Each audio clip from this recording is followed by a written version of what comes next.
स्वराज मराठीमध्ये आपलं स्वागत आहे. सर्वसामान्यांचा आवाज, निर्भीड, बेधडक, स्वराज मराठी. सध्या मीडियामध्ये दाखवत आहेत की शिवसेनेचे खासदार पंतप्रधान मोदी यांना भेटत आहेत. हो, आम्ही पंतप्रधान मोदी यांची भेट घेण्यासाठी वेळ मागितली होती, पण काल आम्हाला वेळ मिळाली नाही. आम्हाला सोमवारी भेटण्यासाठी पंतप्रधान मोदी यांनी बोलावलंय. हे भेट बांगलादेशमध्ये हिंदूंवर होत असलेल्या अत्याचाराविरोधात भारत सरकारने ठोस निर्णय घ्यावा यासाठी घेण्यात येणार आहे, अशी माहिती खासदार संजय जाधव यांनी दिली. पुढे बोलताना ते म्हणाले की परभणीमध्ये जी काही दंगल सदृश परिस्थिती निर्माण झाली आहे यासाठी याला पूर्णपणे प्रशासन जबाबदार आहे, पण सत्ताधारी पक्षाच्या महिला आमदार या आम्हाला जिम्मेदार ठरत आहेत. त्यांनी स्वतः आत्मचिंतन करावं असंही खासदार संजय जाधव म्हणाले. पहिले तर डॉक्टर बाबासाहेब आंबेडकरांच्या पुतळ्या शेजारी असलेल्या संविधानाची जी काही विटंबना झाली त्या घटनेचा पहिले निषेध करतो. हा पूर्ण परभणीकरणीच नाही तर देशातल्या किंवा जगातल्या बाबासाहेबांना मानणाऱ्या प्रत्येक व्यक्तीनं या घटनेचा निषेध केला. यामध्ये कुठलाही दुमत असण्याचं कारण नाही. परंतु ही घटना घडली ही अत्यंत दुर्दैवी आहे.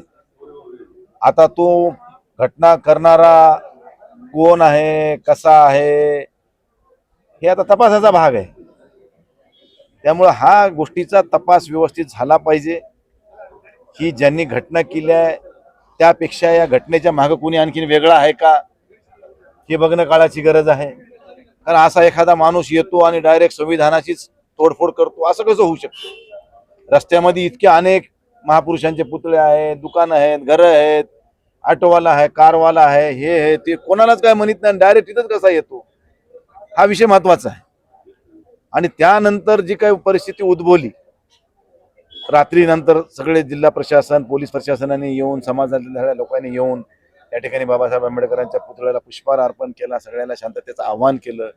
दुसऱ्या दिवशी बंदचं आवाहन स्वीकारलं, सगळ्या व्यापाऱ्यांनी बंदमध्ये सहभागी होण्याचं ठरवलं. त्यानंतर काही युवक, काही महिला, काही युवती ह्या ज्या काही भावना विवश झाल्या आणि संविधानाला हात घालणं, आज देशात आपला देशाचा कारभार सगळा संविधानावर चालतो. संविधान म्हणजे आपल्यासाठी, आम्ही जेव्हा लोकसभेमध्ये शपथ घेतो ते संविधानाला साक्षी ठेवून शपथ घेतो. या चेअरवर बसणारा प्रत्येक व्यक्ती संविधानाला धरून बसतो. त्या संविधानावर हात घालणं हा देशद्रोही असं एखाद्या वेळेस म्हणता येईल. आणि अशा ह्या देशद्रोही व्यक्तींना कठोर शासन झालं पाहिजे, ही भूमिका सर्वसामान्य जनतेची आहे. आणि त्यातून उद्भवलेला हा प्रसंग होता. पण ह्या प्रसंगामध्ये नेते मंडळींनी पुढाकार घेऊन शांतता प्रस्थापित करण्याचा प्रयत्न केला, पण काही अंडर 18 किंवा अंडर 20 म्हणा ह्या लोकांनी थोडा अतिरेक करण्याचा प्रयत्न झाला. ह्याच्यात काही दुमत असायचं कारण नाही. नाहक काही व्यापाऱ्यांची दुकानं फुटली, काही लोकांच्या गाड्या फुटल्या, काही लोकांच्या मोटरसायकली जळाल्या व फुटल्या, काही लोकांच्या दुकानाची बोर्ड फुटली.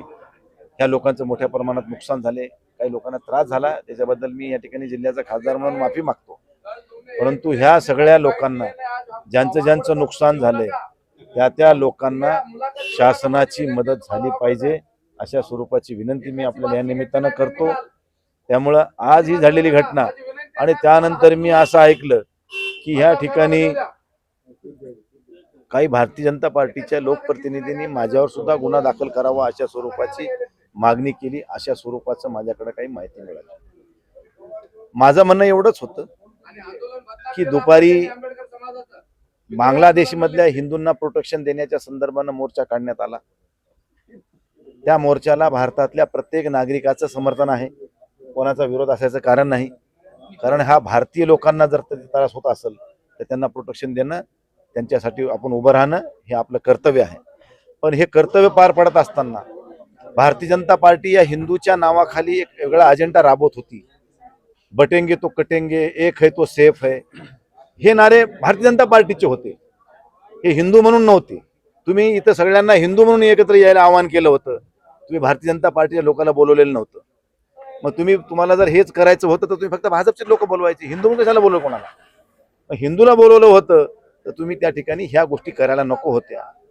आणि बटेंगे तो कटेंगे, एक है तो सेफ है, आणि जेव्हा परभणीमध्ये दंगल सुरू झाली तर तेव्हा एक बी सेफ व्हायला पुढे आला नाही. मग कुठे गेले सेफ वाले परभणीतले सगळे? अरे बोलायला सोपं असते, निभावताना लई त्रास होत असते, कळालं का? म्हणून कधीही अशा भावनिक होऊन कोणत्या गोष्टी करू नका आणि समाजामध्ये तेढ निर्माण होईल असलं कुठलं काम करू नका.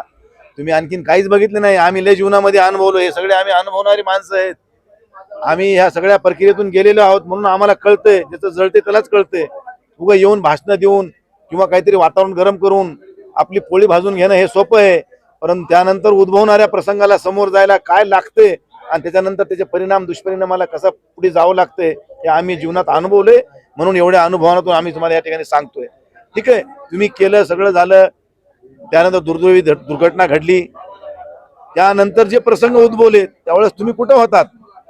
जेव्हा परभणीमध्ये तोडफोड होत होती, गाड्या फोडत होते, लोकांना त्रास होत होता, एकही भारतीय जनता पार्टीवाला पुढे आला नाही. माहीचा लाल याचा मला आपल्याला निषेध करायचा ह्या गोष्टीचा. तेव्हा कुठे गेली तुमची मर्दुमकी? कुठे गेले तुमचं सेफ? हे सेफ तेव्हा नव्हतं तुम्ही. मग सगळं झालं जिकडे तिकडे शांतता, मग येऊन लोकच काय झालं? अरे त्याचं वासून गेलं ना सगळं, त्याचं नुकसान झालं, त्याचं घर जळालं, कोणाची गाडी जळाली, काय झालं? या सगळ्या करवण्यामागे हेच आहेत असं वाटतं. बघा, ह्या गोळण्यामागे कोण आहे हे आता हे पोलीस तपासाचा भाग आहे. हे मी कोणावर ॲलिगेशन केले नाहीत किंवा मी कोणावर ॲलिगेशन करणार नाही, परंतु हे घटना बाबासाहेबाच्या संविधानाची जी दुर्घटना घडली आहे, ज्याच्या त्यांनी तोडफोड करण्याचा प्रयत्न केला आहे, ह्याच्या मागं कोण आहे, ह्याचा बोलीचा धनी कोण, हा शोधणं आता ही काळाची गरज आहे. मी कालही प्रतिक्रिया दिली. मी देवेंद्र फडणवीस साहेबांनाही फोन केला होता. मी जे बोललो ते केलं आणि फोन केल्यानंतर त्यांच्या पीएनी फोन उचलला आणि ते म्हणले की बाबा ह्या नंबरवर नाही, तुम्ही दुसऱ्या नंबरवर, मला नंबर द्या, मी त्याच्यावर बोलतो. त्यांच्याकडून मला नंबर पुन्हा आला नाही आणि माझं काही पुन्हा बोलणं झालं नाही. मी आज अमित शहांना देखील पत्र दिले की बाबा ह्या घटनेचा सखोल तपास झाला पाहिजे आणि जे कोणी दोषी असतील, मग ते कुठलाही असो, किती 30 मार्क असू द्या, त्याच्यावर कठोर शासन झालं पाहिजे आणि त्याला मध्ये तुरुंगात टाकून त्या ठिकाणी लोकांना न्याय दिला पाहिजे, अशा स्वरूपाची मागणी मी या ठिकाणी. पण माझ्यावरच गुन्हा दाखल करा. मी काय दिल्लीमध्ये मी काय दुर्घटना करायला होतो का? मी काय कशात भाग होता माझा काय? म्हणजे आता उगाचच कोणाचं तरी बघायचं. म्हणजे ह्यांना भारतीय जनता पार्टीवाल्याला नेमकं काय साध्य करायचंय हेच मला कळत नाही. भारतीय जनता पार्टीच्या एक जबाबदार लोकप्रतिनिधीनं आमच्यावर कारवाया करावं म्हणावं म्हणजे आता ही शोकांतिका आहे. बाकी जास्त काय बोलत नाही याच्यावर. नाही, शेवटचा प्रश्न की उद्धव ठाकरेंचे खासदार पंतप्रधान मोदींना भेटले अशी चर्चा सुरू आहे, काय तथ्य आहे? आज आम्ही देशाच्या पंतप्रधानांना शिवसेनेचं शिष्टमंडळ भेटायला गेलं होतं, पण आम्हाला त्यांची भेट मिळाली नाही. त्यांनी आम्हाला सोमवारची वेळ दिलेली आहे. बांगलादेशामधल्या हिंदूला संरक्षण द्यावं आणि त्यांना त्या ठिकाणी जी काही मदत लागेल ती करावी, पण त्यांचे होणारे हाल थांबवण्याच्या पार्श्वभूमीवर आमचं शिवसेनेचं शिष्टमंडळ पंतप्रधानांना भेटणार आहे, ह्याच्यामध्ये काही दुमत नाही. ऑपरेशन लोटस सारखं काही चालू आहे? ऑपरेशन लोटस हे परभणीमध्ये आज थांबवण्याचं आता तुम्ही सगळे शांतता समितीच्या बैठकीत ऐकले, त्यामुळे आता त्याच्यावर भाष्य करणार नाही. पण ह्या ठिकाणी ज्यांचं नुकसान झालंय त्यांना मात्र नुकसान भरपाई मिळाली पाहिजे.